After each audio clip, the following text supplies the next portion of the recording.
Chères sœurs, chers frères d'Algérie, toujours dans le cadre de la campagne électorale pour la présidentielle de septembre 2024, pour ce jour, je dois revenir assez globalement sur l'aspect économique de ce que je souhaite réaliser avec vous si je suis élu président de la République et répondre à certaines affirmations de certains candidats, certaines folies de certains candidats en Algérie. Avant, je préfère d'abord m'adresser au FMI et à la Banque mondiale, c'est-à-dire au président de la Banque mondiale et à la directrice générale du Fonds monétaire international. Madame Kristalina Georgieva, directrice générale du FMI, Monsieur Ajay Banga, président de la Banque mondiale. Avant de m'adresser en première partie à deux ministres algériens qui sont en train d'exécuter vos ordres, je préfère vous annoncer la couleur dès maintenant. Dans son livre Time for Socialism, Dispatch from a World on Fire, Thomas Piketty, l'économiste français, a écrit The IMF, the Inequality Debate and Economic Research. The IMF published a study challenging some of the inequality generating mechanisms described in my book Capital in the 21st Century. Il ajoute, the IMF study does seem to me to be rather weak and not very convincing, and I would like to briefly explain why here. The IMF study aims to demonstrate that there is no systematic relationship between inequality on one hand and the R-G gap separating the return on capital R and the economy's rate of growth.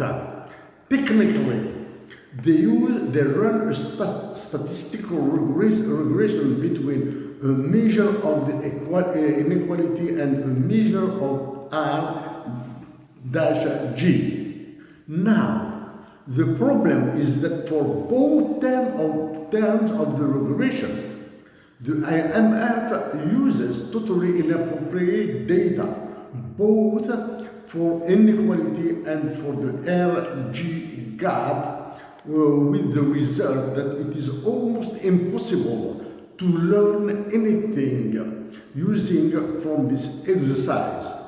Page 33 and 34. Monsieur Ajay Banga, Madame Kristalina Georgieva, à plusieurs reprises, je me suis adressé au FMI dans le cadre de la campagne électorale électorale pour la présidentielle de septembre 2024, pour laquelle je me considère comme étant candidat issu du Sud algérien, natif du Sud de l'Algérie. Certains ministres sous vos ordres, le gouvernement algérien, tout le gouvernement algérien, la présidence de la République, l'état-major de l'armée, sous vos ordres, continue d'alimenter le massacre de la nation algérienne. J'ai dit dans mon programme électoral, dans mes intentions, si je suis élu président de la République, que je ferai subir à la nation algérienne un traitement pire que celui que lui réserve le Fonds monétaire international et la Banque mondiale. Il sera pire que le vôtre, à travers les mesures de stabilisation de la balance des paiements ou le programme d'ajustement structurel. Ce que je ferai subir à mes compatriotes d'Algérie, à mes sœurs et frères d'Algérie, sera pire que vos programmes. Mais, maintenant, je vous dis, ce que je ferai à la nation algérienne sera dans l'intérêt de la patrie algérienne. Ce que vous faites est dans l'intérêt des puissants. D'accord ?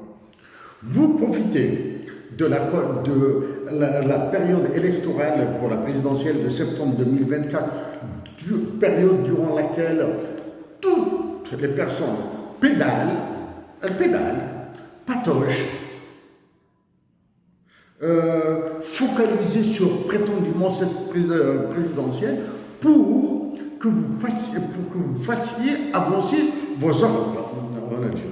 Nous savons très bien que la période des campagnes électorales est la période la plus propice pour faire avancer des réformes extrêmement violentes et extrêmement inefficaces pour la nation algérienne.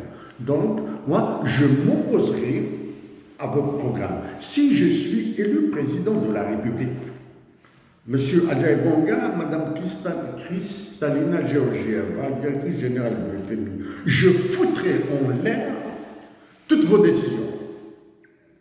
Je suis dans l'obligation d'utiliser ce langage. Je foutrai en l'air toutes vos décisions. Ok? L'Algérie continuera à être dans les sphères internationales, dans les organisations internationales. Toutes vos décisions, je les foutrai en l'air. Avec en prime, c'est qu'en tant que président de la République,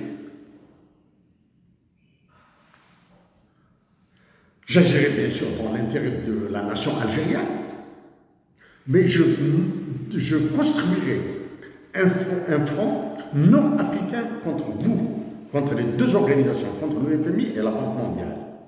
Je construirai un front contre le Fonds monétaire international et la Banque mondiale. Ce front sera constitué de la Tunisie, du Maroc, du Mali, du Niger, du Tchad, de la Libye, du Burkina Faso, de la Mauritanie.